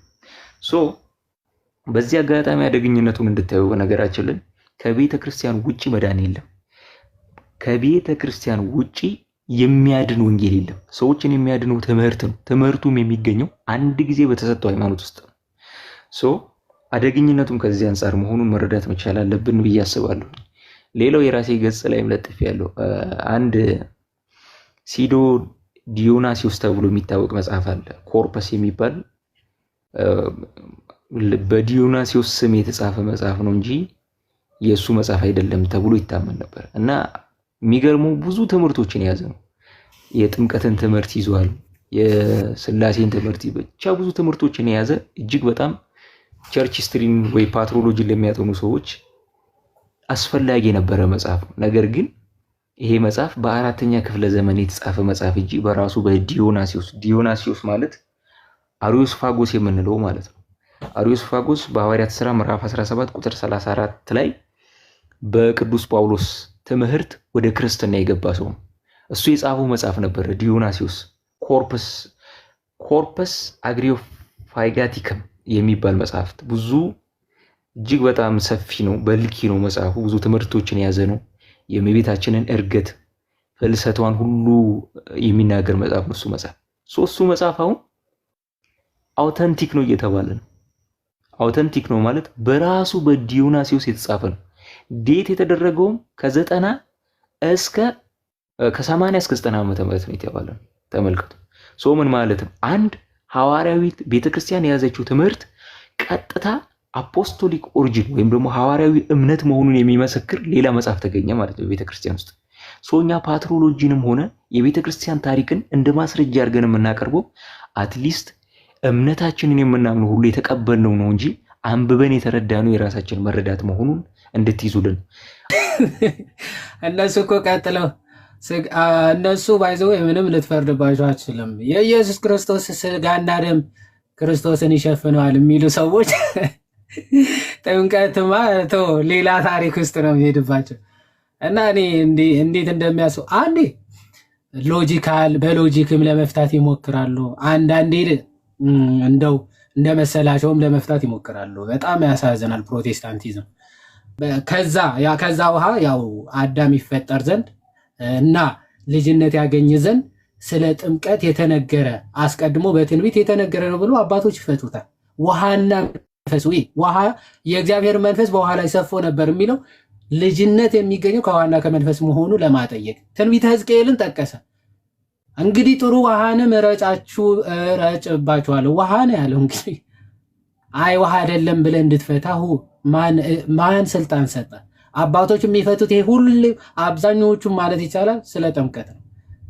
ኦኬ ጥሩ ውሃንም እረጭባችኋለሁ እናንተም ትጠራላችሁ፣ ከርኩሰታችሁም ሁሉ ከጣዖቶቻችሁም ሁሉ አጠራችኋለሁ ሲል ስለ ጥምቀት ነው። ማንኛውም በጣዖት አምልኮ በክህደት የነበረ ማንኛውም ሰው ኃጢአቱ ተወግዶለት ጣዖት አምልኮቱ ተወግዶለት የሚወጣው በጥምቀት ነው። ኦኬ ለዛ እኮ ነው ከኃጢአታቸውም ታጠቡ ንስሐ ግቡ ይላል። አስቀድሞ ጣዖት ማምለካቸውን እግዚአብሔር መካዳቸውን ማመን መቻል አለባቸው። ዘንድ ሲጠመቁ ይህን ሁሉ ኃጢአታቸው ይሻራል፣ እንደ ሕፃናትም ሆነው ይወጣል። የጥምቀት ትምህርት የታመነ ነው። ለዛ ነው ጋሽ ሽብሩ አሰግድ ተነስተው የራሳቸው ስነ አፈታት ይፈታሉ። ቃልው ነው አለ። እሺ ቃል ዶክተር ተስፋዬ እነሱና ውሃ ነው የዮሐንስ ጥምቀት ነው ይላል። እንዴ ድፋባቸው ማለት እነዚህን ነው። እየመጣችሁ ዝም ብላችሁ መድፋት እኮ አይደለም። እንዲህ እየመጣ እንዳትደፋ ተውፊቅ ያስፈልግ። አንተ አታምታቱ መቼም ትላለህ። እና ይሄ ነው ፕሮቴስታንቲዝም። ለዚህ ነው በቃ ወደ ቀደሙ እንምጣ ሲባል አባቶች የተረዱት ውሃ ሲል ምን ለማለት ተፈልጎ ነው የሚለው የምንረዳው ሐዋርያቶቹ ክርስቲያኖቹ በተረዱበት መረዳት ነው ለማለት ነው። ሜቢ ታችን ለምታየው ሰው ባይዘው ኦርቶዶክስ አይደለም። ቀሚስ ስለለበሰ ኦርቶዶክስ እንዳይመስላችሁ፣ ኦርቶዶክስ አይደለም። ከባድ ነው። አንዳንዴ እንደው አንደርስታንዲንጋቸውም ያው ሚሎስ እንኳን ያው ኢንቴንሽናሊ የሚያደርጉትም ነገር ነው ብዬ ነው የማስበው። እኔ ተሳስቶ ነው ብዬም አላስብም። ቱ ቢ ኦነስት ተሳስቶ ኢን ሴንስ አንዳንድ ነገሮች ላይ አውቆ ነገሮችን የማድረግ ነገር ነው የምንመለከተው ብዙ ጊዜ እና በዛ መሰረት ነው የምንመለከተው። እምነት ብቻ ስንል እምነት ብቻ የሚል የለም። አዎ የለም። መጽሐፍ ቅዱስ ላይ ባይዘው ከሌለ የለም እኮ እንዴ የመጨረሻው ባለስልጣን መጽሐፍ ቅዱስ አይደል እንዴ? መጽሐፍ ቅዱስን ገልጠን ስናየው እምነት ብቻ የሚል ነገር አላገኘንም። በቀጥታ ሰው በእምነት ብቻ ሳይሆን በስራ እንዲጸድቅ ታያላችሁ። ሲጀምር እምነት ብቻ የሚለው ትምህርት ከአጋንንት እምነት ጋር ተነጻጽሮ በቅዱሳት መጽሐፍት እንደተቀመጠ ታውቃላችሁ። ከነፍስ የተለየ ስጋ ከነፍስ የተለየ ስጋ እንደሞተ ሁሉ ከስራ የተለየ እምነትም የሞተ ነው ተብሎ የተገለጸው ለዛ ነው። ሐሳቡ ምንድነው መሰላችሁ? ቅዱስ ጳውሎስ ለሮሜ ሲጽፍ በነገራችን ላይ ከ33 ክፍለ ዘመን ጀምሮ ባሉት 10-20 ዓመታት ውስጥ ከአይሁድ ወደ ክርስትና የገቡ ሰዎች ከአሕዛብ ወደ ክርስትና የገቡ ሰዎችን በቁጥር ይበልጣሉ። ማለትም 10 ክርስቲያን ቆሞ ብታዩ ከ10ሩ 8ቱ አይሁዳዊ ነው። ነገሩ ግን ከዛ በኋላ ከ50 እስከ 40 ምናምን ከ50 እስከ 60 ዓመተ ምህረት ድረስ ከአሕዛብ ወደ ክርስትና የገቡ ሰዎች በቁጥር መብለጥ ጀመሩ። ከአሕዛብ ወደ ክርስትና የገቡና ከአይሁድ ወደ ክርስትና የገቡ ሰዎች መሃል ግጭት መፈጠር ጀመረ። እስቲ አንድ ነገር አስቡ። አይሁድ ማለት የአብርሃም የሥጋ ልጆች ናቸው። እግዚአብሔር በነቢያት በኩል ቃል በቃል የተናገራቸው ሰዎች ናቸው። በሙሴ ክንድ እግዚአብሔር ውቅያኖስን ከፍሎ ያሻገራቸው ናቸው። ቃል ኪዳን የተሰጣቸው ህዝቦች ናቸው። ከአሕዛብ ጋር ሕግ ከሌላቸው ጋር እግዚአብሔር ካላነጋገራቸው ሰዎች ጋር እኩል ናችሁ ብሎ መቆጠርን እንደምን ሊያዩት ይችላሉ? ምን አይነት እብሪተኞች እንደሆኑ ተመልከቱ። ምን ማለት ጀመሩ? እኛማ ከነዚህ እኩል መቆጠር የለብንም። እኛ ከነዚህ እኩል አይደለንም። ወንጌል የምትለው አሕዛብም ቢሆን አይሁዳዊም ቢሆን በወንጌል ሁሉም በክርስቶስ ኢየሱስ አንድ ነው። ምክንያቱም እግዚአብሔር አይሁድ ብቻ አምላክ ነውና አይደለም፣ የአሕዛብም ደግሞ አምላክ ነው። ስለዚህ ሁሉም እኩል ነው የሚል ነበር የጳውሎስ ሐሳብ የሮሜ መልእክትን ሲጽፍ። በነገራችን ላይ ለእናንተ ሕግ ተሰጥቷችሁ ነበር፣ እሱ እንደ ጥላ ነው። አሁን ግን በክርስቶስ በኩል እግዚአብሔር አሕዛብንም መርጧል። የእናንተ ሕግ የእናንተ የመገረዝ ሕግ ከሁሉ የተሻለ አይደለም የሚል ነበር ሙግቱ። የያዕቆብ መልእክት ሙግት ደግሞ የሚያድነው እምነት ኔቸሩ ወይም ተፈጥሮ ምንድነው ሲባል የሚሰራ ቸርነትን የሚያደርግ የእግዚአብሔርን ትእዛዛት የሚጠብቅ ስለሆነ በክርስቶስ ኢየሱስ ያለን እምነት መልካም ስራን የሚሰራና ፍሬ የሚያሳይ እምነት መሆኑን በግልጽ የሚናገር እምነት አለኝ የሚል ስራን ግን የማይሰራ ሰው ልክ አጋንንት እንደሚያምኑ ከሱ ጋር ተነጻጽሮ ሊቀርብ እንደሚችል የሚናገር ክፍል ነው ማለት ነው። የያዕቆብን መልእክት ለመጀመሪያ ጊዜ የተረዳው ሰው ማን ነው ብትሉ ማርቲን ሉተር ነው። በነገራችን ላይ ገብቶታል። ሰው በእምነት ብቻ ሳይሆን በስራ እንዲጸድቅ ታያላችሁ የሚለውን ለመጀመሪያ ጊዜ የተረዳ ሰው ማርቲን ሉተር ነው። ለዛ ነው ኢፒስቲል ኦፍ ስትሮ የወንጌል መልእክት የወንጌል ሽታ የሌለው ገለባ መልእክት ተብሎ የተሳደበው ክፍሉ በትክክል መልእክቱ የያዕቆብ መልእክት በረከቱ ይደርብንና የጌታችን የእግዚአብሔር ወንድም የሱ መልእክት ቀጥታ ሰው መስራት እንዳለበት ሰው መልካም ስራ መስራት እንዳለበት ልክ ለሰዎች ማካፈል አትርሱ፣ ይሄ እግዚአብሔርን ደስ የሚያሰኝ ነውና የሚለው የወንጌል መልእክት አለ። እሱን የሚሰራ ቸርነትን የሚያደርግ ስለሆነ እሱን የሚያበረታታ ክፍል ነው። እምነት ብቻ የሚለው ትምህርት፣ ስራ አትስሩ የሚለው ትምህርት ቀጥታ በሱ መልእክት የተኮነነ ትምህርት መሆኑን መታወቅ መቻል አለበት። ሉተር ያው ዶክመንተሪ ነገር ተሰርቶ ነው ያው ሙቪ ነገር የሆነ አጭር ፊልም ነገር እሱ ምንድነው ይሄ እምነት ብቻ የሚለውን ትምህርት ላይክ እንዳልኳችሁ ከላቲንኛ ወደ ጀርመንኛ መጽሐፍ ቅዱስን በሚተረጎሙበት ሰዓት ላይ ሮሜ 3:28 ላይ ብቻ የሚለውን ቃል ሉተር ነው የጨመረው እና ያኔ ጨምሮበት ነበር ሲተረጉም ማለት ነው። እሱን አሁን አንተ ያሳየን በቪዲዮ አይ ቲንክ ያው ዛሬ እንግዲህ ታድሶን እንባዮች እናድሳለን ምናምን ሲሉ የነበሩ ሰዎችም ሊገቡ አልቻሉም። እኛ ግን ጥሩ ሐሳቦችን አንስተናል። እግዚአብሔር የተመሰገነው ለነበረን ቆይታ። ሜቢ የምትሉት ነገር አለ ጋይስ? ትንሽ ዶክመንተሪው ላይ መጨረሻ አካባቢ ላይ ዘ ጀስት ሻል ሊቭ ባይ ፌዝ ጽድቅ በእምነት ይኖራል የሚል የሮሜ መልእክት ምዕራፍ 1 ቁጥር 17 ላይ ይመስለኛል።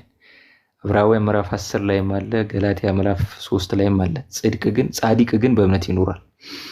ይሄ ቃል የመጣው ከዕንባቆም ትንቢተ ዕንባቆም ምዕራፍ 2 ቁጥር 4 ላይ ነው።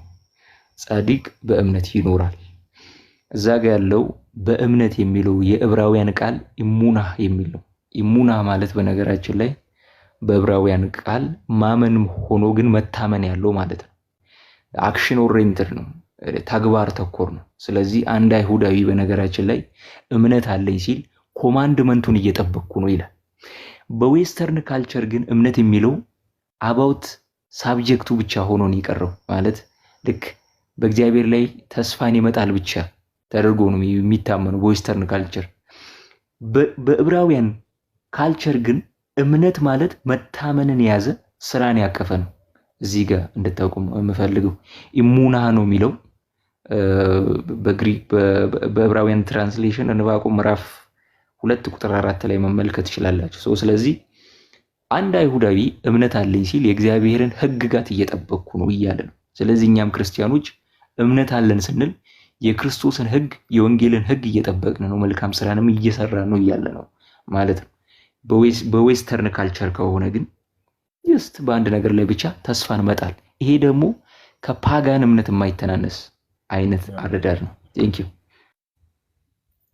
ብሻይ ቴንኪው። ያ እምነት የሚለው ቃል አት ዘ ሴም ታይም በውስጡ መታመን የሚለውን ነገር መታዘዝ የሚለውንም ዞሮ ዞሮ ብትወዱኝ ትእዛዜን ጠብቁ ያለ ጌታ ስላለ እምነት ውስጥ መታዘዝ አለ የሚለውን ሐሳብ ነው። እሺ ኤልሳ ወይ ብራዘር ሰላም ናችሁ? እንዴት ናችሁ? አለን እግዚአብሔር ይመስገን። የት ቤተ እምነት ነህ?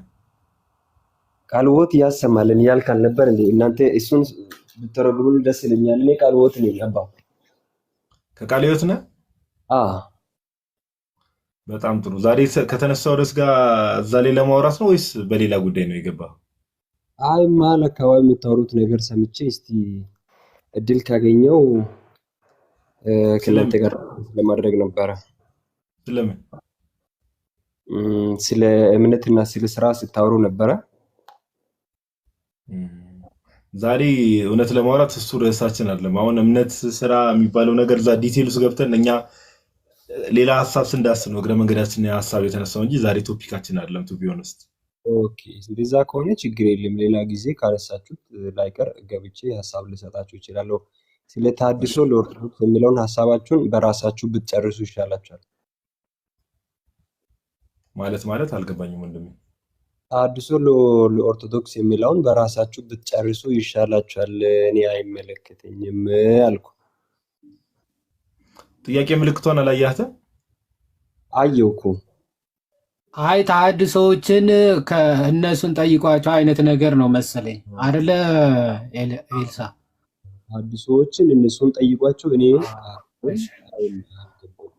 እሱ እኔን የሚመለከት አይደለም አይነት ነው። እሺ አማን ባይዘው መጨረሻ ላይ ነሳው ጥሩ ፖይንት ነው። ኦርቶዶክስ ነህ ሜሎስን መሰለኝና ኦርቶዶክስ ተሐድሶ ነው ወይስ ወንጌላዊ ነህ? ራስን ግልጽ አድርግ። ያኔ ዲቤት ሲገባበዙ ያነሳው ሐሳብ ነውና ያው የቀለሜ እንኳን ሳክስ አሁንማ በቃ እንደው